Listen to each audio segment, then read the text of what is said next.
Bonjour à toutes et à tous et bienvenue dans Semaine de Foot, troisième édition. Alors dans Semaine de Foot, on traite l'actualité de la semaine passée. Là, on va un petit peu changer la donne à part pour l'Euro-Futsal, mais on va traiter, bien entendu, je vais donner mes pronostics Ligue des Champions et 5 matchs de Ligue Europa, dont nos 3 équipes françaises.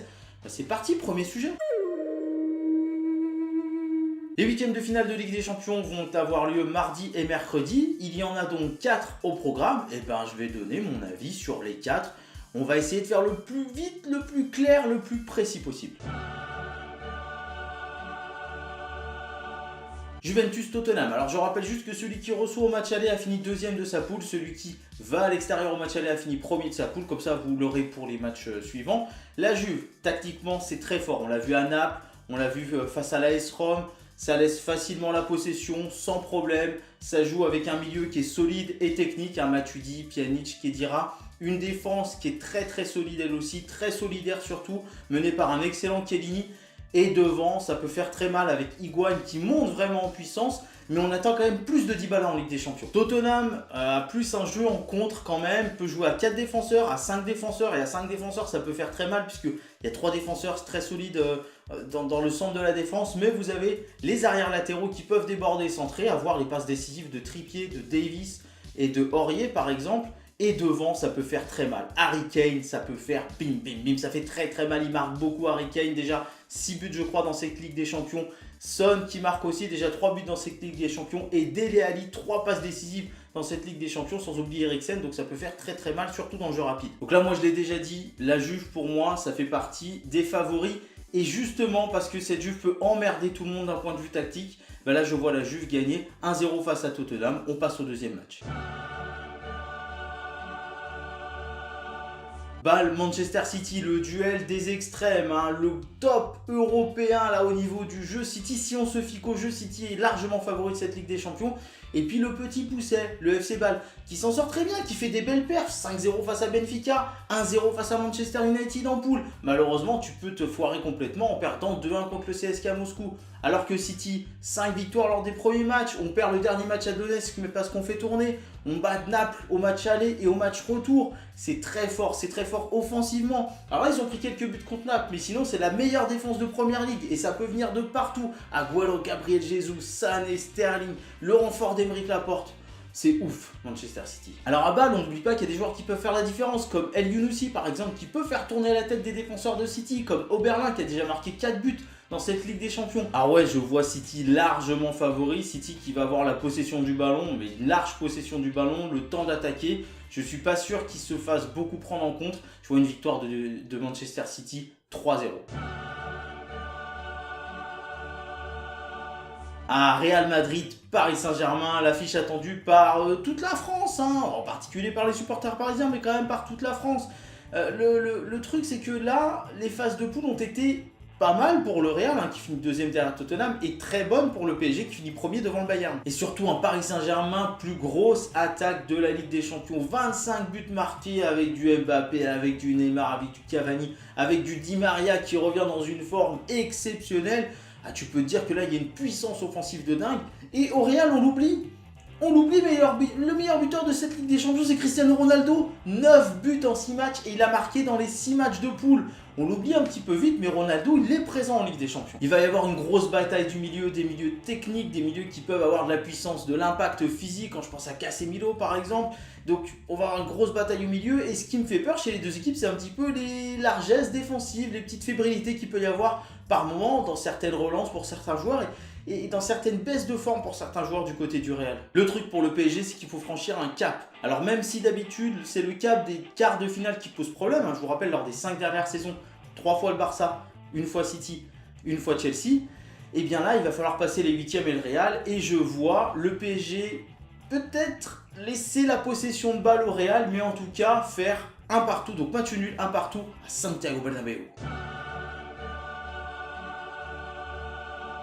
Porto-Liverpool. Pour moi, sur le papier, c'est le match le plus beau à voir. Pourquoi ? Parce que les deux équipes peuvent prendre la possession et les deux équipes peuvent jouer en contre-attaque. Et je pense qu'elles vont un petit peu se partager cette possession de balle parce que on sait très bien que ça peut aller très vite du côté de Liverpool avec Firmino et Mané par exemple, mais ça peut aller très vite du côté de Porto avec des joueurs comme Brahimi et surtout avec un Aboubacar du feu de Dieu qui peut marquer à tout moment. En tout cas, même si Liverpool craque par moment, on se rappelle de la remontée du FC Séville, il ne lâche rien, 0 défaite en poule. Et Porto, c'est une seule défaite en poule. Donc on a vraiment deux équipes très très compétitives. Pour moi, ça va être un match magnifique, ça va être un match de jeu, ça va jouer au ballon. Alors, il y a juste un truc qui me fait peur, c'est est-ce qu'on va pas être un petit peu freiné par le fait du côté de Porto de ne pas prendre de but à domicile et du coup laisser un petit peu la possession à Liverpool et jouer un petit peu plus en contre. C'est une possibilité, mais non, faites-nous plaisir, lâchez-vous comme vous savez le faire. Et puis moi je vois que ça va nous donner un beau match nul à 2 partout. Voilà, on a fini avec la compétition reine de l'Europe. Passons à sa petite sœur, la Ligue Europa. Bah cocorico les petits loups, on se réveille un petit peu là. 3 équipes françaises qualifiées pour les 16e de finale de Ligue Europa, c'est beau. Alors du coup on va voir leurs 3 matchs. Et puis il y a 2 magnifiques affiches que j'ai envie de voir avec vous. C'est parti pour le premier match. L'OM face à Braga, l'OM qui est 2e de première division, l'OM qui réussit bien ses matchs, qui monte en puissance. On voit un Thauvin exceptionnel, un Payet qui joue de mieux en mieux, un Gustavo qui est maître du milieu de terrain et les buteurs qui marquent tous. Germain marque, Mitroglou commence à marquer, NJ peut aussi apporter sa pierre à l'édifice quand même. Mais voilà, on voit que c'est solide au milieu de terrain, on voit que la défense est de plus en plus solide, il y a de plus en plus de cohésion d'équipe dans cette équipe de l'OM qui est très séduisante et qui surtout réussit très bien face aux équipes qui sont dites légèrement en dessous d'elle ou bien en dessous d'elle. Et là justement les Phocéens tombent contre l'équipe de Braga qui est 4e de Liga NOS et qui a du mal face aux équipes un peu plus grosses qu'elle. Défaite face à Porto, défaite face à Benfica. C'est compliqué pour Braga et pourtant il y a des joueurs d'expérience comme Jefferson pour solidifier tout ça. Parce que bon ça joue plutôt collectif à Braga, ça joue plutôt pas mal. Même si à mon avis ils n'auront pas la possession. À mon avis c'est l'OM qui aura la possession. Ils en sont pas adeptes à un point fou de la possession de balle, mais je pense qu'ils l'auront. Ce sera pas une possession énorme, je sais pas moi, du 55-45 ou 58-42, tu vois, un truc comme ça. Mais en tout cas, il va falloir faire très attention à Paulinho, côté marseillais, parce que je pense qu'il peut marquer à tout moment. Bon, je vais tuer le suspense un peu vite. Je vois Marseille gagner 2-0. Je pense que c'est la confrontation la plus simple pour les clubs français. Maintenant, il va falloir quand même se méfier. Et je pense que l'OM de Rudy Garcia est capable d'un match très sérieux, très appliqué, qu'offensivement ça va faire la différence. 2-0 pour l'OM au Vélodrome. Allez, on passe au match suivant. Nice face au Lokomotiv Moscou, la confrontation la plus compliquée pour moi pour le club français. Donc pour les 3 clubs français, pour moi c'est le match le plus dur. Pourquoi? Parce que Nice c'est un petit peu irrégulier quand même, c'est un petit peu irrégulier dans le jeu. Sur les résultats, le fait d'aller chercher des résultats tout le temps, ça peut craquer à domicile. C'est compliqué pour Nice. Il y a de très bons joueurs, il y a de très bons jeunes. Je pense à Malang Sarr par exemple, je pense à Saint-Maximin. Et ils sont encadrés par des anciens, des expérimentés, anciens entre guillemets, parce que Seri n'est pas si ancien que ça, mais il a une belle expérience, et notamment une belle expérience internationale. Et puis vous avez Dante qui lui est un vrai joueur d'expérience. Donc le mix fonctionne plutôt bien. Mais Nice n'arrive pas à franchir le palier. Pour l'instant, une jolie 7e passe de Ligue 1, mais je ne suis pas sûr que ça suffise là. Après, on peut très bien se dire que le Lokomotiv Moscou n'a pas joué depuis 2 mois en match officiel, en match compétitif en tout cas. Ils n'ont fait que des matchs amicaux pour l'instant. Mais je ne suis pas sûr que ce soit suffisant. Vous avez des très bons joueurs d'expérience à chaque ligne. Corluka par exemple, vous avez Fernandez qui est excellent milieu de terrain, et puis surtout Farfan qui est capable de marquer à tout moment, une vraie puissance offensive, le joueur péruvien qui est qualifié de Pérou pour la Ligue des Champions, pour la Coupe du Monde, pardon. Et donc là, ça va être compliqué. Après, qui va avoir la possession du ballon? Je suis pas sûr que Nice ait envie de l'avoir à fond. Je pense que ça va être plus partagé, et c'est pour ça que je vois un match nul, un partout.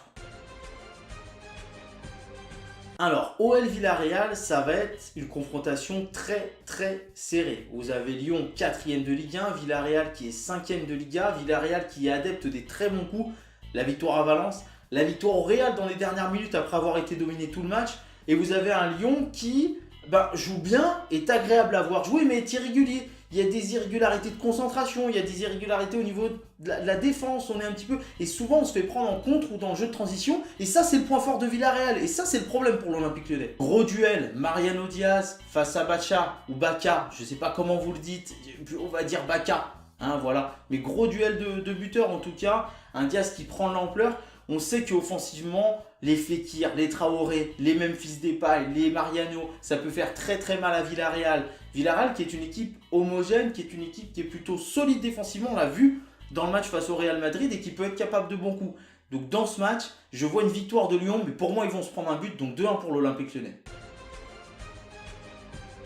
Allez, le BVB qui accueille l'Atalanta Bergame, le BVB qui est malade. Alors en championnat, ok, ils sont présents, ils sont pour l'instant dans le top 4, top 5, mais ils risquent de pas jouer avec des champions l'année prochaine. Donc en fait, ok, mais pas du tout pour l'équipe qui a annoncé deuxième en début de saison. C'est vrai, c'est le rival principal du Bayern Munich, ben, ils répondent pas présents. Et puis en Ligue des Champions, 0 victoire, un parcours déceptif au maximum. En plus, ils sont orphelins de Pierre-Emerick Aubameyang, donc ok, t'as récupéré Batshuayi qui t'a mis 2 buts au premier match.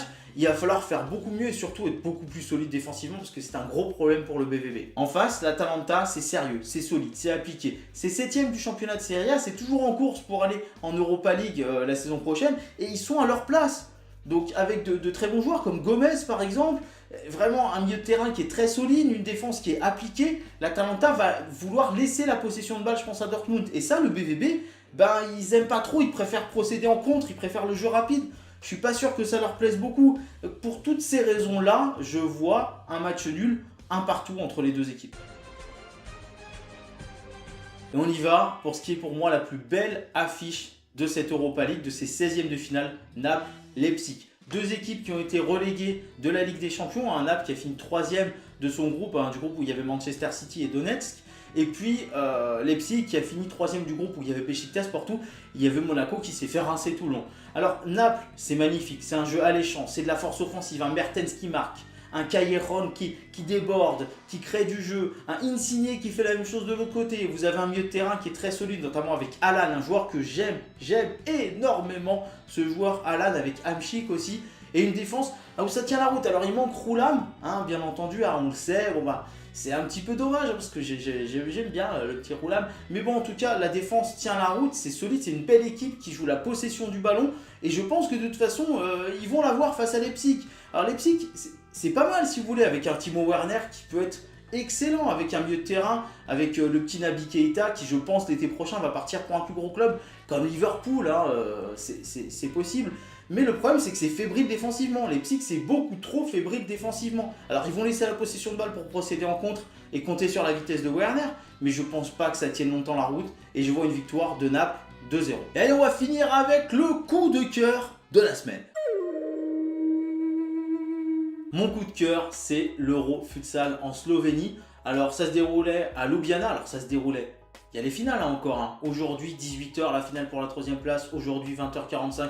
La grande finale Espagne-Portugal. Ljubljana, ça me parle parce que je regardais le basket et ceux qui regardent l'Europa League, Ljubljana ça vous parle parce qu'il y a des titres d'Europa League là-bas. Mais en tout cas, ça m'a fait plaisir. Ça m'a fait plaisir tout d'abord parce que je regarde pas beaucoup l'occasion de regarder du futsal, bien entendu. Donc là, c'est une belle découverte, on va dire. Ça joue bien, techniquement c'est fort. Sans qu'il y ait trop de gris-gris comme on le voit, parce qu'on a souvent l'image du futsal où ça fait que dribbler. Non, c'est techniquement fort au niveau de la passe. Alors ok, au niveau des dribbles, mais des dribbles efficaces. Tactiquement, il y a des choses à faire aussi. Au niveau physique, c'est des petites courses, il y a de l'impact physique, il y a du contact, c'est vraiment très plaisant à regarder. Ça va vite, le but est de jouer vite et ça me fait un petit peu penser plus à des sports comme le basket ou comme le hand. C'est vraiment très très agréable. Et puis évidemment, ça rappelle des souvenirs. Quand t'es gosse en primaire, dans la cour de récré, bien sûr, tu es là, tu joues au foot avec tes potes et ça fait un petit peu penser à ça. Et puis ensuite, quand tu le fais plus tard au lycée, moi je me rappelle avec mes potes de basket, quand on faisait ça souvent pendant les stages aussi, vous savez, quand vous avez des périodes de vacances scolaires, vous faites des petits stages organisés 2-3 jours dans votre club. Ou alors quand on faisait ça à la fac avec les potes, ça joue vite, tu es là, paf paf, tu te rentres dedans. C'est vraiment très agréable et c'est super agréable à regarder aussi. Et là, on va avoir une magnifique finale. Parce que dedans, il y a l'Espagne déjà, donc c'est beau qui s'est qualifié au tir au but quand même, un énorme match. Face au Kazakhstan, une énorme demi-finale, c'était rebondissement d'un côté, de l'autre, on mène, tu mènes, je mène, prolongation, il y a but, c'était magnifique. Et puis le Portugal qui est l'équipe qui m'a le plus séduit dans cet Euro Futsal, vraiment ça joue bien, c'est ténu. Alors il y a eu quelques décisions arbitrales contre la Russie qui étaient vraiment un petit peu à revoir, je pense. Des petites fautes, la sortie du gardien portugais à un moment donné sur le but qui marque du fond du terrain. Je pense qu'il prend le ballon en dehors de sa zone, alors je sais pas, normalement il ne doit pas avoir le droit, je pense, au niveau du règlement. Donc là voilà, quelque chose qui me fait tiquer quand même. Mais alors le Portugal, c'est vraiment très plaisant à voir, il y a de l'impact physique, c'est technique et c'est l'équipe qui m'a le plus plu dans cet Euro Futsal, qui m'a le plus plu. C'est pas si facile. Bon, on va conclure la vidéo. Voilà, j'espère que la vidéo vous aura plu. Vous avez mes pronos. N'hésitez pas dans les commentaires à mettre vos pronos, Ligue des Champions, Europa League, tout. Vos pronos, pourquoi pas, pour la finale de l'Euro Futsal. Moi, je vois... Allez, je vois... Mon cœur va dire l'Espagne, hein. Oh, je vais dire l'Espagne, je vois l'Espagne gagner 3-2, voilà, un match incroyable. Et objectivement, je verrai un peu plus le Portugal, mais je peux pas dire autre chose qu'Espagne en tout cas. Et puis bah, si la chaîne vous plaît, bah, n'hésitez pas à la partager, à en parler autour de vous, qu'on arrive à des milliards d'abonnés. Non, je déconne, juste à en parler et puis kiffer la vie, hein, voilà.